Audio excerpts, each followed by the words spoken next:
Hello friends, welcome to my new video.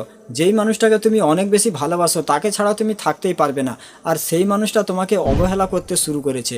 তো এটা কি সম্ভব সেই মানুষটা আবার আগের মতো তোমার সঙ্গে কথা বলতে পারে বলে, সেই মানুষটা আবার আগের মতো তোমাকে ভালোবাসতে পারে বলে? তো এটা সম্ভব, কারণ প্রত্যেকটা জিনিসেরই দুটো দিক রয়েছে।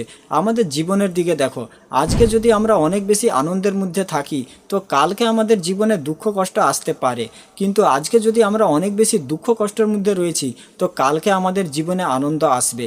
একই রকমভাবে কালকে তোমার প্রিয় মানুষটা তোমাকে অনেক বেশি ভালোবাসতো, আজকে সে তোমাকে অবহেলা করছে, তো এটাও সম্ভব আবার সে তোমাকে আগের মতো ভালোবাসতে পারে। কারণ যেহেতু সে তোমাকে কিছু সময় আগে ভালোবেসেছিল, কিন্তু এরকম সিচুয়েশানে আমরা কি করে থাকি, যখনই আমাদের প্রিয় মানুষটা আমাদেরকে অবহেলা করতে শুরু করে তখন আমরা আমাদের মাইন্ডে অনেক বেশি প্রেশার দিয়ে থাকি। আমরা এটা মনে করে থাকি যে কোনো রকমভাবে ও আবার আগের মতো আমার সঙ্গে কথা বলতে শুরু করে দিক, যেটার কারণে আমরা পরিস্থিতি আরও খারাপ করে ফেলি, সম্পর্ক আরও খারাপ করে ফেলি। কিন্তু তুমি যদি এরকম সিচুয়েশনে সামনের মানুষটার সঙ্গে সঠিকভাবে ডিল করতে পারো তো ডেফিনেটলি সে আগের মতো আবার তোমার সঙ্গে কথা বলবে, আবার আগের মতো তোমাকে ভালোবাসবে। যেহেতু সে কিছু সময় আগে তোমাকে ভালোবাসতো, তাকে যদি তুমি এটা দেখাও যে তোমার লাইফের ফার্স্ট প্রায়োরিটি সে নয়। আমরা যখনই আমাদের প্রিয় মানুষটাকে এটাই দেখিয়ে দিই, যখন সে আমাদেরকে অবহেলা করে তখনই আমরা তাকে এটা দেখিয়ে দিই যে আমার লাইফের ফার্স্ট প্রায়োরিটি তুমি, তোমাকে ছাড়া আমি চলতেই পারবো না, তোমাকে ছাড়া আমি কিছুই নই।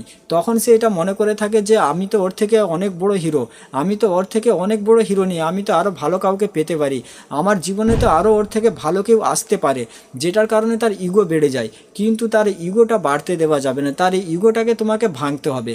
আর তার এই ইগোটা তখনই ভাঙবে যখন তুমি তাকে এটা দেখাতে পারবে যে তোমার লাইফের ফার্স্ট প্রায়োরিটি সে নয়। অবশ্যই তোমার প্রিয় মানুষটা এরকম কোনো মানুষকে পাওয়ার চেষ্টা করবে যেই মানুষটা তার জীবনে স্বপ্ন পূরণের জন্য পাগল। এরকম কোনো মানুষকে পাওয়ার চেষ্টা করবে না যে শুধুমাত্র তাকে পাওয়ার জন্য পাগল। সেই জন্য প্রথমেই তাকে এটা দেখাও যে তোমার লাইফের ফার্স্ট প্রায়োরিটি সে নয়। অনেকেই এরকম আছে যে তার গার্লফ্রেন্ডকে ইমপ্রেস করার জন্য দামি দামি গিফট করে, তার পিছনে অনেক টাকা পয়সা খরচা করে, তারপরেও তার গার্লফ্রেন্ড তাকে ছেড়ে চলে যায়। তো এরকম কেন? কারণ সে তাকে এটা দেখিয়ে দেয় যে তোমাকে ছাড়া আমার জীবনে কোনো কিছু নেই, আমি যে তোমাকে সময় দিচ্ছি আমার কাছে সময়ের কোনো দাম নেই, আমি দিনটা 24 ঘন্টা তোমার জন্য ফ্রি রয়েছি, তুমি আমাকে যখন কল করবে, তুমি আমাকে যখন মেসেজ করবে আমি রিপ্লাই দেব, আমি তোমার সঙ্গে কথা বলতে যাব। কিন্তু তুমি যদি তাকে এটা দেখাও তুমি যে তাকে সময়টা দিচ্ছ, তুমি যে তার সঙ্গে কথা বলতে যাচ্ছ, তোমার কাছে এই সময়ের মূল্য অনেক বেশি, তারপরেও তুমি তাকে সময় দিচ্ছ কারণ তুমি তাকে ভালোবাসো। যখন তুমি তাকে এটা দেখাতে পারবে তখন সে তোমার সঙ্গে আগের মতো কথা বলতে আসবে। মানুষ সেই মানুষেরই রেসপেক্ট করে যার কাছে সময়ের মূল্য অনেক বেশি, সেই রকম মানুষের রেসপেক্ট করে না যার কাছে সময়ের কোনো দাম নেই। যেই মানুষটার কাছে সময়ের মূল্য অনেক বেশি, যেই মানুষটা কাউকে সময় দিতে চায় না, সেই মানুষটা যদি কোনো সময় কোনো মানুষকে 5 মিনিট সময় দিয়ে দেয় তখন সেই মানুষটা নিজের প্রতি গর্ববোধ করে। সে এটা মনে করে থাকে যে ওই মানুষটা কাউকে কোনোদিন সময় দেয় না অথচ আমাকে 5 মিনিট সময় দিয়েছে। তো তাকে এটা দেখাও যে তুমি তাকে সময়টা দিচ্ছ, এই সময়টার মূল্য অনেক বেশি, তারপরেও তুমি তাকে সময় দিচ্ছ, মানে তুমি দিনটা 24 ঘন্টা তার পিছনে পড়ে রয়েছো না, দিনটা 24 ঘন্টা তুমি তাকে মেসেজ করছো না, দিনটা 24 ঘন্টা তুমি তাকে নিয়ে ভাবছো না। যখন তুমি তাকে এটা দেখাবে তখন সে আবার আগের মতো তোমার সঙ্গে কথা বলতে আসবে, তখন তার ইগো ভাঙবে।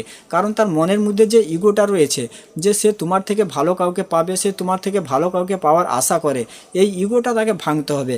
আর এই ইগোটা তার মনের মধ্যে তখনই এসে যায় যখনই সামনের মানুষটা আমাদেরকে অবহেলা করে, ইগনোর করে, তখন আমরাই তার মনের মধ্যে এরকম একটা ইগো তৈরি করে দিই, যেটার কারণে সে এটা ভেবে থাকে যে আমি ওর থেকে ভালো কাউকে পেতে পারি আমার জীবনে।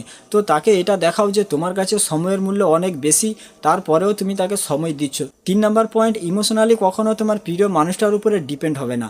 প্রত্যেকটা মানুষ এরকম মানুষকে চায় সে যার উপরে ইমোশনালি ডিপেন্ড হতে পারবে, এরকম কাউকে চায় না যে তার উপরে ডিপেন্ড হয়ে যাচ্ছে। তুমি যদি তোমার প্রিয় মানুষটার উপরে ডিপেন্ড হয়ে যাও যে সে কল না করলে তোমার দিন কাটে না, সে তোমার সঙ্গে কথা না বললে তুমি থাকতে পারো না, এরকম জিনিসগুলো যদি তুমি তাকে দেখাও তাহলে কখনো সে তোমার সঙ্গে আগের মতো কথা বলতে চাইবে না।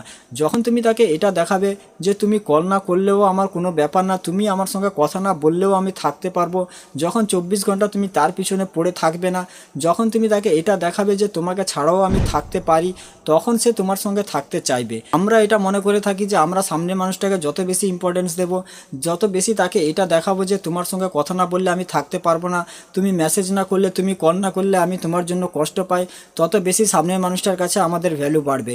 কিন্তু এরকম না, যত বেশি তুমি তাকে এরকম দেখাবে তত তার কাছে তোমার ভ্যালু আরও ডাউন হবে। যখন তুমি তাকে এটা দেখাবে যে তুমি ইমোশনালি স্ট্রং, সে তোমাকে কল না করলেও তুমি দিন কাটাতে পারবে, তার সঙ্গে কথা না বললেও তুমি থাকতে পারবে, তখন সেই মানুষটা তোমার সঙ্গে কথা বলতে চাইবে, কথা বলতে আসবে। যখনই তোমার প্রিয় মানুষটা তোমাকে অবহেলা করবে তখনই তার জীবন থেকে দূরে সরে যাও। যখনই তুমি তার জীবন থেকে দূরে সরে যাবে, যখন তার জীবনে তোমার মতো করে ভালোবাসার কোনো লোক থাকবে না, তখন সে তোমার ভালোবাসার মূল্য বুঝবে। যখন তার জীবনে তোমার মতো করে কেয়ার করার কোনো লোক থাকবে না, তোমার মতো করে সারা দিন তার খোঁজ খবর নেবার কোনো লোক থাকবে না, তখন সে তোমার কেয়ারের মূল্য বুঝবে। এরকম কখনো ভেবো না যে আমি 2 মাস 4 মাস 6 মাস যদি ওর পিছনে পড়ে থাকি, ওকে কল মেসেজ করতে থাকি, ওকে যদি এটা দেখাতে থাকি যে আমি তোমাকে কতটা ভালোবাসি, তো একটা সময় পরে ও আমার ভালোবাসা বুঝতে পারবে, ও আবার আগের মতো আমার সঙ্গে কথা বলবে। তো এরকম ভুল ধারণায় কখনো থেকো না, কারণ অনেকেই এরকম আছে যারা 2 মাস 4 মাস 6 মাস 1 বছর পর্যন্ত তার প্রিয় মানুষটার পিছনে পড়ে আছে। তার প্রিয় মানুষটা তাকে অবহেলা করছে, তার সঙ্গে কথা বলতে চাচ্ছে না, তারপরেও তাকে বারবার কল করে যাচ্ছে, বারবার মেসেজ করে যাচ্ছে, এই আশা নিয়ে যে একদিন না একদিন ওর মন পাল্টে যাবে, ও এটা বুঝতে পারবে যে আমি ওকে সত্যিকারের ভালোবাসি, তারপরে ও আবার আগের মতো আমার সঙ্গে কথা বলতে শুরু করবে। তো এরকম মানুষের সঙ্গে কখনো আগের মতো সে কথা বলতে শুরু করবে না। আর এইগুলো সব কিছু করে তুমি তার কাছে নিজেকে দুর্বল বলে প্রমাণিত করবে। আর দুর্বল মানুষকে মানুষ ভালোবাসে না, দুর্বল মানুষকে মানুষ ইউজ করে। তোমার কথা তার তখন মনে পড়বে যখন তুমি সব কিছু ভুলে গিয়ে নিজের জীবনে আগিয়ে যাবে। যদি তুমি তার পিছনে পড়ে থাকো তাহলে কখনো সে তোমার ভালোবাসার মূল্য বুঝবে না, কখনো সে তোমাকে হারানোর মানে বুঝতে পারবে না। ঠিক আছে, তো আজকের ভিডিওটা এখানে শেষ করছি। সবাই ভালো থাকবেন। ভিডিও ভালো লাগলে চ্যানেলটা সাবস্ক্রাইব করে রাখবেন, আর ভিডিওটা বন্ধু বান্ধব বান্ধবীদের সঙ্গে অবশ্যই শেয়ার করে দেবেন।